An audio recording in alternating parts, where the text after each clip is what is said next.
ফিলিস্তিনের গাজায় চোখের সামনে 12 তলা ভবন ধূলিসাৎ করে দিল ইসরায়েল। ভয়ঙ্কর বোমা হামলায় মুহূর্তেই ভেঙে পড়ল কংক্রিটের বিশাল এই টাওয়ার। ঘন ধুলায় ঢেকে গেল চারপাশ। দেখতে মনে হচ্ছিল যেন সিনেমার কোনো বিশেষ দৃশ্য কিংবা ভিডিও গেমসের দুর্দান্ত কোনো সেগমেন্ট। কিন্তু অবরুদ্ধ গাজার প্রাচীনতম ও বৃহত্তম নগরী গাজা সিটিতে বাস্তব যুদ্ধের এমন নির্মমতা চালাচ্ছে বেনিয়ামিন নেতানিয়াহুর সামরিক বাহিনী। গত মাসের শুরুর দিকে 40 বর্গ কিলোমিটার আয়তনের নগরীটি পুরোপুরি দখলের ঘোষণা দেয় ইসরায়েল। তেল আবিবের দাবি, এর মধ্যেই তারা কবজা করেছে প্রায় 40% এলাকা। গাজা সিটিতে ক্রমাগত তীব্র হামলার মাঝে গত 5 সেপ্টেম্বর নগরীর প্রাণকেন্দ্রে অবস্থিত মুস্তাহা টাওয়ারে টানা আঘাত হানে ইসরায়েলি যুদ্ধবিমান। প্রথমে সতর্ক হামলা করা হলেও পরবর্তীতে F-16 ফাইটার থেকে চালানো হয় মূল বোমাবর্ষণ। 12 তলা ভবনটিতে অবস্থানকারীদের সবাই ছিলেন গৃহহীন বেসামরিক ফিলিস্তিনি। টাওয়ার ব্যবস্থাপনার দায়িত্বে থাকা কর্তৃপক্ষের এমন দাবি মানেনি ইসরায়েল। ভবনটিতে স্বাধীনতাকামী যোদ্ধারা অবস্থান করছে এই অভিযোগ দিয়ে মুস্তাহা টাওয়ার উড়িয়ে দেয় ইসরায়েলি সামরিক বাহিনী। তখন বিস্ফোরণের ধাক্কায় ভেঙে পড়ে আশেপাশের শত শত তাঁবু।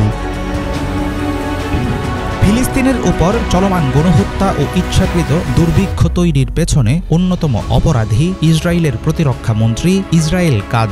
সম্প্রতি তিনি সামাজিক যোগাযোগ মাধ্যম এক্সে হুঁশিয়ারি দিয়ে বলেন, গাজায় নরকের দরজা খুলে গেছে। স্বাধীনতাকামী যোদ্ধাদের আত্মসমর্পণ ও বন্দীদের মুক্তি না দেওয়া পর্যন্ত ইসরায়েলি সামরিক বাহিনীর যুদ্ধ থামবে না। মুস্তাহা টাওয়ার ধ্বংসের দিনে গাজা সিটির সবচেয়ে বড় 16 তলা আবাসিক টাওয়ার এবং আরও কয়েকটি ভবন খালি করার নির্দেশ দেয় ইসরায়েল। এর জেরে নগরী জুড়ে দেখা গেছে মৃত্যু ভয়ে পালিয়ে বেড়ানো মানুষের ভিড়। গাজা সিটির উঁচু ভবনগুলো ধ্বংসের কৌশল শুধুমাত্র সামরিক নয়, এর মাধ্যমে স্থানীয় জনগণের মাঝে মানসিক চাপ তৈরি করছে ইসরায়েল, এমনটাই মনে করেন বিশ্লেষকেরা। শহরের হাই রাইজ টাওয়ার বা উঁচু বিল্ডিংগুলো মাটিতে মিশিয়ে দিলে একরকম দিশেহারা হয়ে পড়বে মানুষ। তাদের মনে জন্ম নেবে তীব্র আতঙ্ক। আর এমন ভয় দেখিয়ে গাজা সিটিতে চলমান স্থল অভিযান সহজ করতে চাইছে তেল আবিব। ইসরায়েলি সেনারা হুমকি দিয়ে বলেছে, প্রতিদিন পাল্লা দিয়ে বাড়ানো হবে হামলার তীব্রতা। প্রাণঘাতী আগ্রাসনের মুখে পড়ে জীবন বাঁচাতে দক্ষিণের অঞ্চলগুলোতে পালিয়ে যাচ্ছে হাজার হাজার ফিলিস্তিনি। নিরুপায় হয়ে তারা ঠাঁই নিচ্ছে খান ইউনিস, দেইর আল বালাহ, আল মাওয়াসি ও আদ জাওয়ায়দার উদ্বাস্তু তাঁবুগুলোতে। যদিও জাতিসংঘ ও ফিলিস্তিনি কর্মকর্তারা স্পষ্ট বলছেন, গাজায় এখন আর কোনো জায়গায় নিরাপদ না। এমনকি যেসব অঞ্চলকে মানবিক জোন বলে চিহ্নিত করেছে ইসরায়েল, সেখানেও হামলা চালাচ্ছে দখলদার বাহিনী।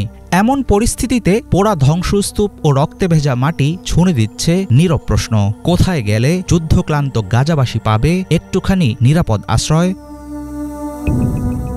হাফিজুল ইসলাম, বাংলা ভিশন।